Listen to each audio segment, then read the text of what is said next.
Imagine um poder tão sutil que de uma minúscula porção é capaz de transformar uma massa inteira, expandindo-a, dando-lhe vida e forma. Este é o mistério do fermento, um elemento tão pequeno, mas com uma influência gigantesca. Hoje vamos desvendar uma das parábolas mais enigmáticas de Jesus, a parábola do fermento. Prepare-se para questionar o que você sabe sobre crescimento, influência e o reino dos céus. Jesus frequentemente usava histórias simples para revelar verdades profundas sobre o reino de Deus. Ele o comparou a uma semente de mostarda, a pérola de grande valor e de forma surpreendente ao fermento. Mas o que essa analogia tão mundana pode nos ensinar sobre algo tão divino e grandioso? A resposta pode estar na sua invisibilidade e na sua capacidade de mudar tudo de dentro para fora. A parábola é breve, mas carregada de significado. Jesus disse: "O reino dos céus é como o fermento que uma mulher pegou e escondeu em 3 medidas de farinha, até que toda a massa levedasse." Esta imagem simples de uma mulher em sua cozinha esconde uma profundidade surpreendente. Ela nos convida a observar o ato cotidiano de assar pão sob uma nova luz. O ato de esconder o fermento não é acidental. Ele sugere uma ação deliberada, quase secreta, de introduzir um agente transformador. O fermento não age de forma grandiosa ou espetacular à primeira vista. Sua obra é silenciosa e discreta. É um lembrete de que as maiores mudanças muitas vezes começam nos lugares mais humildes e de maneiras imperceptíveis. Uma vez adicionado, o fermento não permanece isolado. Ele se mistura, se integra, se torna parte da farinha. Esta união é fundamental para que a transformação ocorra. É a fusão do pequeno com o grande, do invisível com o visível, que inicia um processo irreversível. Pense por um momento. O que em sua vida se misturou para criar algo novo? A parábola culmina com a frase: "Até que toda a massa levedasse." Este é o ponto crucial, a espera pela transformação completa. O fermento não age instantaneamente, mas com paciência e persistência.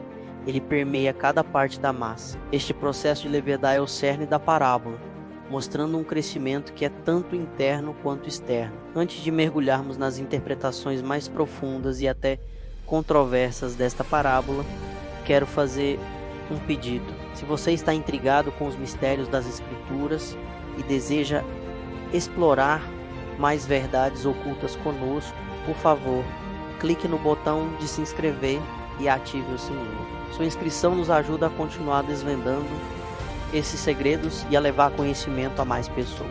A interpretação mais comum da parábola do fermento é a de um crescimento positivo e expansivo. O fermento, neste contexto, representa o reino de Deus ou o Evangelho, que, uma vez inserido no mundo, cresce e se espalha silenciosamente, mas com poder irresistível, transformando corações e sociedades. É uma mensagem de esperança e expansão. No entanto, a parábola do fermento esconde uma reviravolta intrigante em muitas outras passagens bíblicas. O fermento é usado como uma metáfora para o pecado, a hipocrisia e a corrupção. Pense na Páscoa, onde o pão ázimo, sem fermento, simboliza a pureza e a fuga da escravidão. Isso levanta uma questão crucial. Jesus estaria comparando o reino dos céus a algo negativo? Os judeus eram instruídos a remover todo o fermento de suas casas antes da Páscoa. Era um ritual de purificação, simbolizando a remoção do pecado e da velha vida. O pão ázimo, sem fermento, representava a pressa e a pureza da libertação. Com este pano de fundo cultural, a escolha de Jesus de usar o fermento para descrever o reino torna-se ainda mais misteriosa. Jesus alertou explicitamente seus discípulos contra o fermento dos fariseus e o fermento de Herodes. O primeiro representava a hipocrisia e a doutrina falsa, enquanto o segundo, a corrupção política e a mundanidade. Se o próprio Jesus condenou o fermento nesses contextos, como pode ele ser um símbolo positivo do reino? A figura da mulher também adiciona uma camada de complexidade. Em algumas passagens bíblicas, mulher é usada em um sentido simbólico negativo, representando falsas doutrinas ou igrejas apóstatas. Poderia a mulher da parábola estar intencionalmente introduzindo um elemento corruptor na massa, ou seja, no reino? Esta é uma interpretação que desafia o conforto. As 3 medidas de farinha também não são um detalhe insignificante. Essa era uma quantidade considerável, suficiente para alimentar uma grande família ou até mesmo um grupo maior. Isso nos leva a pensar na escala da influência do fermento. Seja para o bem ou para o mal, seu impacto não é pequeno. Ele afeta uma vasta porção. Independentemente da interpretação, a parábola destaca a natureza interna e transformadora do reino.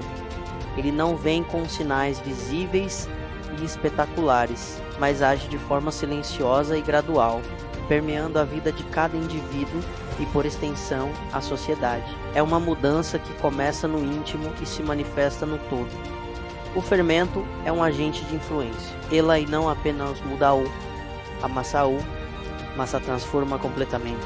A questão que a parábola nos deixa é: que tipo de fermento estamos permitindo em nossas vidas e em nossas comunidades? Que tipo de influência estamos espalhando? E para qual propósito? A sua ação, por menor que seja, tem um impacto inevitável. Para alguns teólogos, a parábola serve como um aviso profético sobre a corrupção que poderia se infiltrar na igreja. Assim como o fermento, pequenas doutrinas falsas ou práticas mundanas podem, com o tempo, levedar toda a massa, distorcendo a pureza do Evangelho. É um chamado à vigilância constante. Outros insistem que a interpretação positiva é a única que se alinha com o caráter de Jesus e sua mensagem de esperança. Para eles, o fermento é a força transformadora do amor e da verdade de Deus, que, apesar de começar pequeno, tem o poder de impactar e redimir toda a humanidade.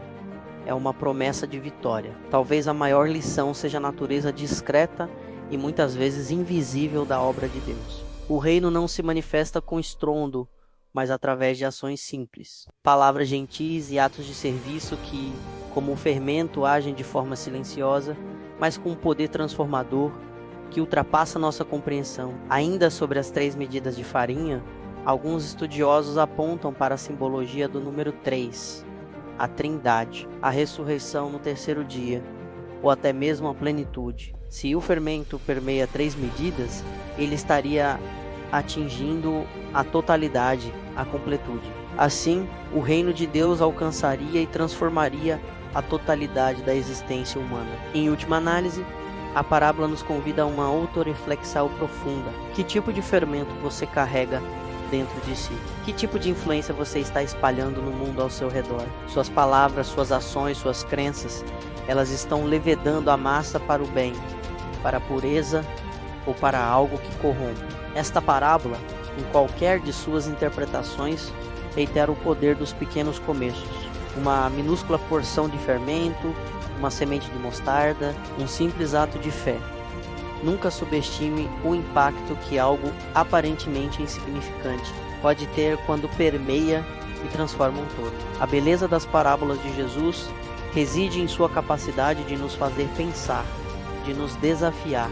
A parábola do fermento não oferece uma resposta fácil, mas nos convida a considerar a natureza misteriosa do reino de Deus e a nossa própria responsabilidade como agentes de mudança. É um convite a desvendar o mistério por nós mesmos. Como um espelho, esta parábola reflete nossas próprias ações e intenções. Somos nós que escolhemos o tipo de fermento que queremos que levede a massa de nossas vidas e do mundo. Que essa reflexão nos inspire a ser fermento para o bem, para a verdade e para o amor, transformando o mundo um coração de cada vez. Qual é a sua interpretação da parábola do fermento? Você a vê como um símbolo de crescimento positivo ou como um aviso sobre a corrupção? Compartilhe suas ideias e insights nos comentários abaixo. Sua perspectiva enriquece nossa comunidade e nos ajuda a explorar as profundezas da sabedoria. E não se esqueça de curtir o vídeo se ele te fez pensar.